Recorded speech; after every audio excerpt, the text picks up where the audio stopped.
Hey there, I'm Neal Dipentino with Business Breakthroughs, and I'm just sitting here thinking, in business, you want to try to build, this really super nice business, get reach all your goals, do all the things that, um, a business person would want to do and achieve and everything. But like the old Kenny Rogers song, sometimes you got to know when to hold them, you got to know when to fold them. And what I mean by that is building a business with an exit plan, a strategy, so that at some point in time when you reach that goal, that you know what the next step's going to be, whether it's to sell or whether it's maybe to do something else, go public, whatever the case might be. But building that strategy is really important. Our guest today helps to grow sales and consumer engagement organizations from the ground up to over $100+ million in revenue. One of the businesses he actually worked with exited for over $330,000. He's a focal point coach from West Palm Beach, Florida. Charlie James is CEO of Agile Growth and Exit Advisory Inc. So, Charlie, welcome to the show. Glad to have you here. Neal, glad to be here. Thanks for the invite. Well, fantastic. So we were just kind of talking offline just a little bit about some of the things that you've done, I've done, some of our strategies, and I mean, we were having a really good time, and we're like, hold, pump the brakes a little bit. Let's hold this up. Let's hold up and talk a little bit about this during the podcast. And you've got a very great background. I mean, you've been in business for a really long time, a lot of experience. You've been a coach for a long time. So instead of me talking, let me let you tell a little bit about yourself and what you do. Well, I've had an amazing career before becoming a coach. So I spent about 30 years in Silicon Valley based tech companies, companies that were pioneers in software development and applied analytics, and the last 15 years in artificial intelligence. So I worked for some great companies where I grew organizations from 0 to 100 million. And I did a bunch of early stage startups, had some great exits. Matter of fact, 3 of my companies that I worked for exited in the $1 billion range and spun off the executives that created Amazon Web Services and Netflix and TriNet. So I've worked for great companies and learned from great mentors, and that's how I got into coaching. Outstanding. And so you kind of just don't talk the talk, you walk the walk. You've worked with several businesses, but you've actually owned businesses of your own uh, that you've had to learn these strategies that you teach. Tell us a little bit about that. Well, so in addition to being a founding member of companies funded by others, venture companies and things, my wife and I left California 3 years ago with the idea that we just didn't want to work for people anymore. That might sound familiar to a lot of your audience. So she created an in-home care business franchise system that she bought, but she spun it up 1 unit to 4 units in 3 years. She has over 150 employees, and we've learned a lot there. And in my case, I decided to start coaching, but I thought it would be like a lifestyle business where maybe I'd only work with 3 or 4 business owners at a time. I came home from work one day after being out in the boat, and she said, "Hey, dude, you got to go get busy or you're just going to get into trouble." So I've actually, like you, grown my business. Last year I served 13 clients concurrently. And those 13 clients, by the way, average growth of about 75% in profits. So I like to have like That's a amazing. portfolio of clients, but now I'm building this practice for growth and exit into a business that I'll sell myself. I'll probably sell the business maybe a decade from now. Okay. Yeah, we were kind of talking a little bit about exit strategies before we started the podcast. I kind of told you about my exit strategy and the fact that my partners are younger than I am. Thank God, because they know a lot more about technology and stuff than I do. I'm just eye candy. That's what I tell them anyway. I don't know if They they believe can't that or not. duplicate that. They cannot Yes. duplicate that, not even a little bit. That's right. That's right. Absolutely. But so my plans are a little bit different than theirs. I mean, we want to grow this company as big as we possibly can, so that for a lot of different reasons. We all have our own reasons why we want to do that. But for me, my strategy is more about like 3 years from now. And my wife at that time, she'll be retiring and from school. She's a school teacher, and so we have plans that of things that we want to do together. So me being here 9 to 5 or 9 to like midnight or whatever it is, that's no longer going to be in the cards. So we have a strategy already set up that for that, and we actually built that strategy before we ever incorporated our business. So when you're dealing with clients, when you're talking about your strategies, do you incorporate the exit plan for them or with them as you go or from the beginning? Yeah, I do. As a matter of fact, my first couple years of coaching, I wasn't focusing on exit planning. But the thing that came up was clients that stayed with me more than a year started using the word legacy. So you might be interested to know that I became a certified exit planning advisor. There's actually an institute in my hometown of Cleveland, Ohio, where accountants, estate planners, coaches can go and get certified and learn about the process. And to your question, some of the things that you learn about is, first off, there's all kinds of different exits. You can sell to fully or partially to a third party when you own a certain type of a business, but you have more of a practice like a law firm or accounting firm. There, the challenge is very different. You have to pay attention to that.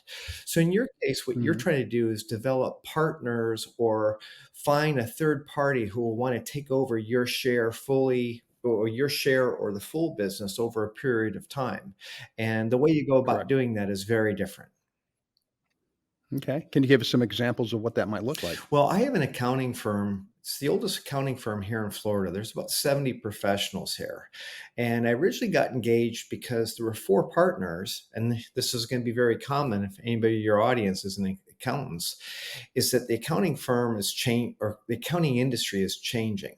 And they're all having trouble bringing in new people to actually do the work, not to mention pulling in rainmakers. So that particular firm asked me to come in and help them create a strategic plan where they would cultivate talent that could eventually buy out the partners. But the partners themselves needed an exit plan, which included more than what just happens in the accounting firm. They also needed a personal legacy plan. They needed to calculate what type of a number their share would have to be to provide them the income that they would need for the next 30 years of their life when they weren't being accountants. They needed a little bit of help figuring out what their life should be like. What would they go do with their time? It turns out that about 25% of the time, when an owner wants to exit a business, they scuttle the deal because they panic. They don't know what they want to do. So, one of the services we offer is a readiness assessment. And then finally, the last piece, like in your case, you probably need to have an estimate 3 years out now what your business is worth. And wouldn't it be great if you had a plan that said, hey, if I change this, this, and that, maybe three factors in your business, that you're going to attract twice as many potential buyers who will pay a premium? Well, those are the services I offer. Your readiness number, your readiness calculation about what you'll go off and do, and then a business valuation that gives you a plan to figure out how to exit your business with the most number of offers at the highest possible multiple. I love that. So I'm looking at your LinkedIn profile, and you throw a few numbers out there, and I'm gonna read these off to you.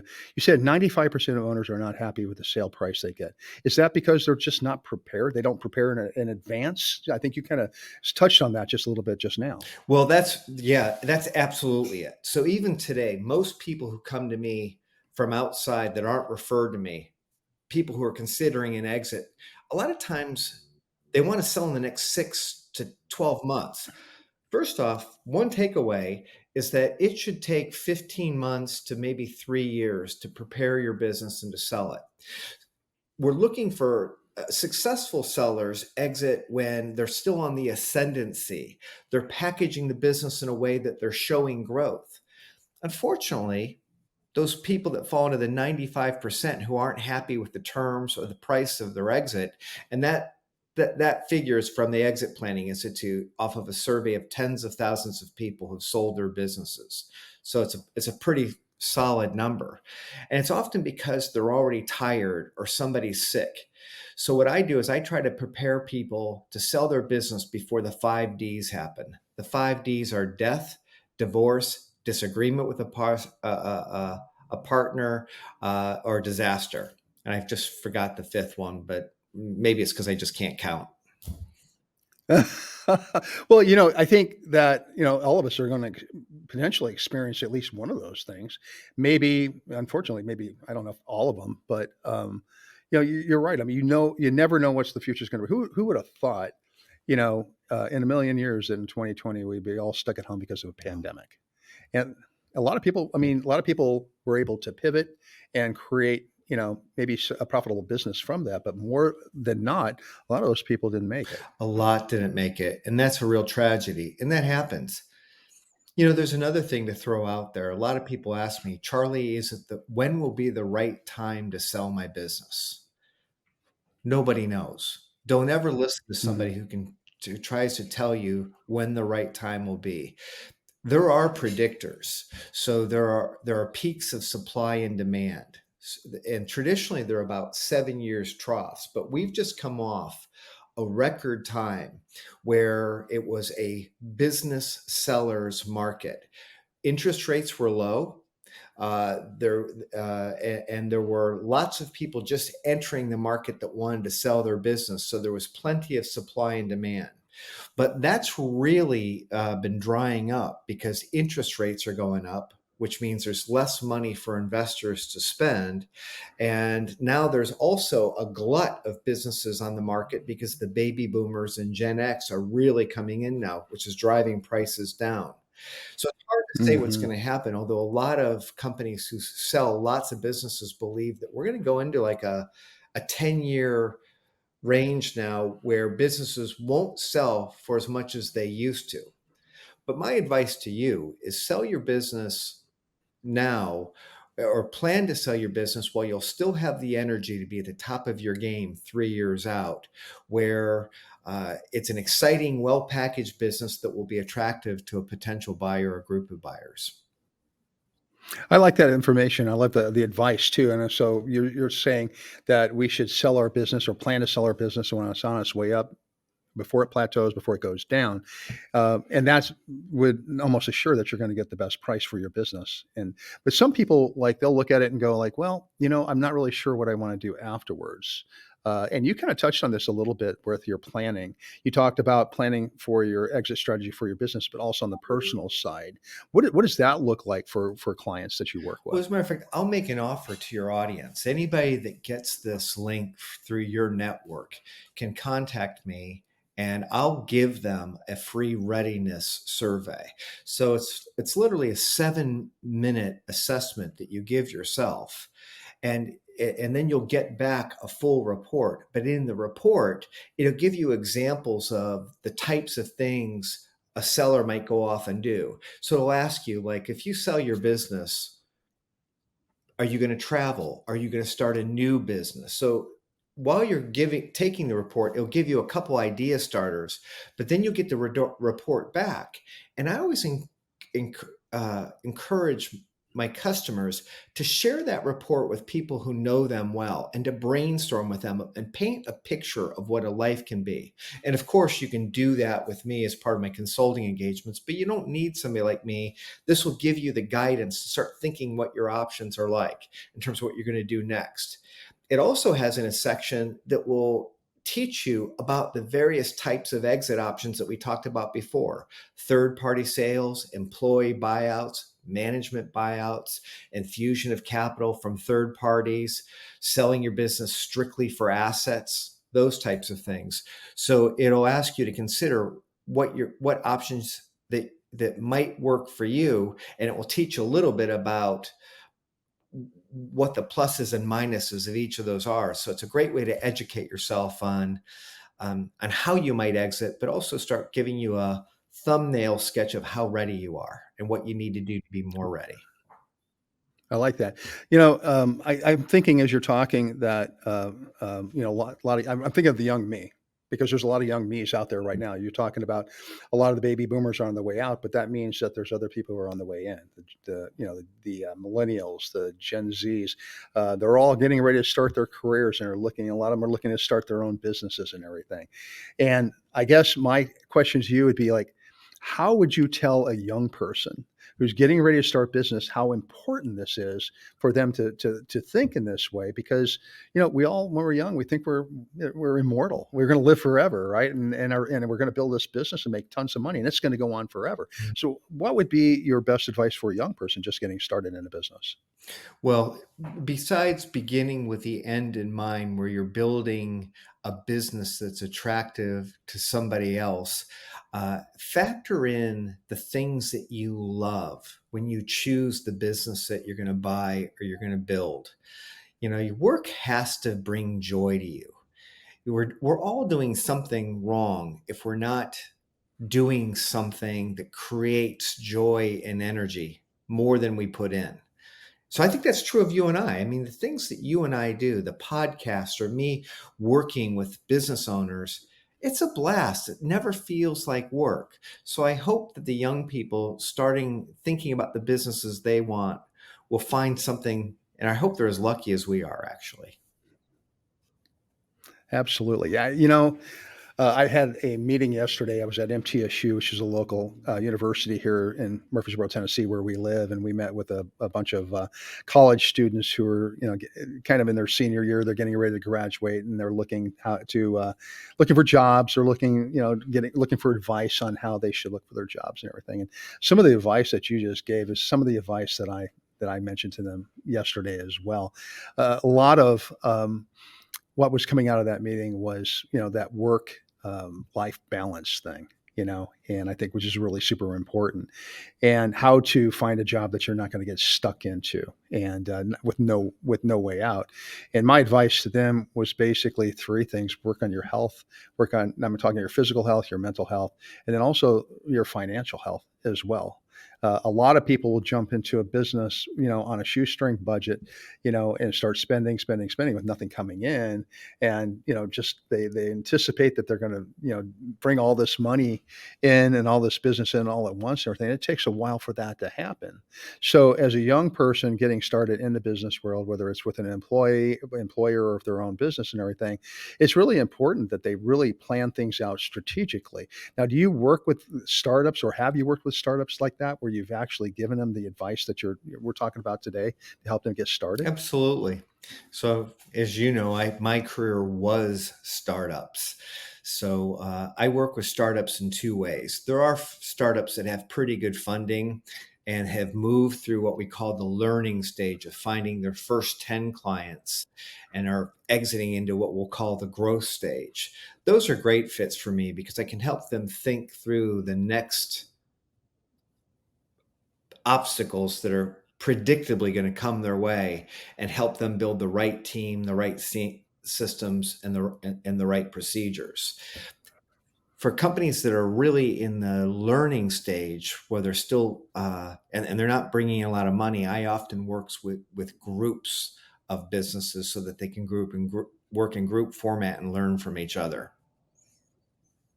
Okay, very good. So, um, Liz, this has all been really super great information, but let's talk a little bit about now, maybe about some real life stories. A little bit of we talk about a lot of concepts, a lot of things that people should be doing. Is there any business that you can think of in particular that you've worked with, has used your strategy to solve a problem that they had, and what was the outcome on that? Maybe we can talk about a growth scenario and a succession scenario. How does that sound? That sounds perfect. So, one of my favorite clients is a woman who, as a 17-year-old, started a cleaning business, a commercial cleaning business. And through 30 years, she's extraordinarily talented. She built it into a $15 million a year business with 700 employees in 21 states. Good success story, right? Well, she's Hmm. very ambitious, and she was stalled for 3 years in a row at 15 million. So we worked through some basic planning activities where we evaluated her staff, goal setting, communication. And in our first year, we grew from 15 million to 27 million. And then we built a sales and marketing plan to grow the business to 100 million. This involved developing our present staff, but also predicting the type of skill sets we needed in our key functional areas like sales, operations, and finance, and picking those people who had had been where she wants to go, and to bring them in as stakeholders and reward them for helping to grow our business, let's say from the mid 25 millions to the 100 million. So that was a really, really fun project. We implemented dashboards. We implemented goal setting at the company level that distilled down to each individual, and we created a system of accountability and fun where people could track how their work every year, every quarter, every month, every week, every day would contribute to the outcome that they all wanted, where they were going to celebrate great success. That's great. What I hear you saying is that one of the things I think that's super important is that this didn't happen overnight. These are strategies that you put in place, and each thing had kind of a time frame placed on it. And over a certain amount of time, you reach that kind of success. There's no magic bullet that's going to get you there overnight, I No, would but there imagine. are two key things that most business owners that have been great along the way, but who stall, when you really pin back the onion, there's two or three things. They stopped planning and communicating that plan to the team. They stopped really developing talent for the next plateau that the company wants to go to, and they don't work as hard on their team, particularly in terms of creating alignment and accountability. And when you do those things, that's how my clients last year averaged 75% profit growth. It wasn't of That's amazing. activity, it was thinking through the results you're wanting, communicating them to the team, and then measuring the results and making adjustments as you go through the year. I mean, communication is key because if you have a plan and you're not communicating that plan, then it's going to go No, nowhere. that's right. And then I think the other scenario, so more and more, I'm falling in now that I'm becoming known as a exit planning guy. I love I love working with families or businesses that want to transition to a relative or to the key employees. So I'm working with a manufacturing business right now that's been also stalled at about 5 million, but pretty good profit for 5 years. But the father has cancer, Mm. and pretty serious cancer. Now it turns out the story is turning out well for him because he's been getting some treatment, and but to get the treatment, he had to start transitioning ownership of the business to the son, and the son was only 22 years old. But it turns out that son is very talented, but they couldn't be more different than their communication styles. The dad's a driver and kind of brisk, and the son makes decisions more slowly, but very thoughtfully, and communicates in a different way. So, first, we worked on organizing their roles and responsibilities and pulling the dad up to a visionary level out of the business day to day, putting the son in what we call an integrator role. And I'm using a methodology called EOS, or the Entrepreneur's Operating System. It's a growth Hmm. scaling mechanism. And then figuring out for the key functions of the business, sales, operations, and finance, who the leaders will be. Once we organize that, we had each person set goals within their group, and then the dads went from 70 hours a week, and he agreed to reduce his time down to 20 hours a week, and really most of that is spread where he's not around for a week or two at a time at all, and the people have Wow. to run the business. By focusing on the communication and the planning and the fact that the son is actually very bright and very talented, and by the fact that the dad let go of the rope and let the kid run the business that way, the business is accelerating growth. It's over 50% growth right now. But the best part was the dad sat down with me when we had a meeting with their financial planner and said, I've never had a better relationship with my son. Oh man, that had to make you feel good. That's It's awesome. the best thing that's ever happened to me since I got into this line of work.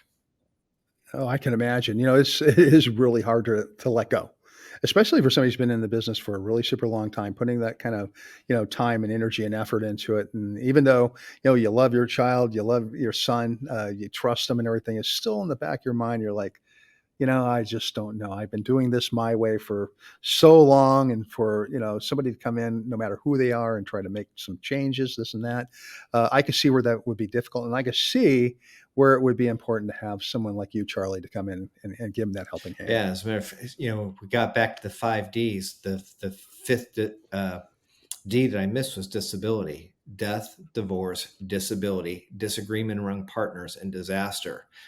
So one of the takeaways for this group then is, if you're growing your business, you always want to have it packaged where you can make a grow or sell decision every 90 days. That means you want to have your accounting right.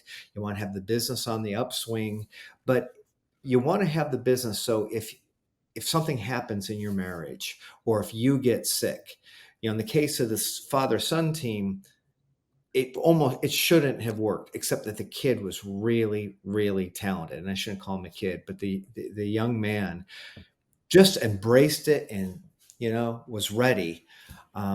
So you want to make sure that, you're at least a year, but 3 years ahead of that curve, so that if something comes up, you can exit it without having a huge discount or having your business not sell at all. Only 18% of businesses actually sell. All the others, according to the Exit Planning Institute, just go away. Mm. Maybe they sell for assets, but not for the business doesn't live on. So that's a big statistic, and the reason why planning matters.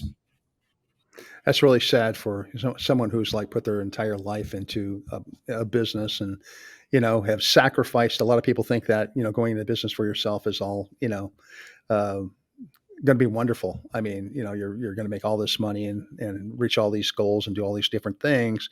But a lot of times, you put in more hours than everybody else. You're away from your family, your friends. You miss a lot of activities and everything.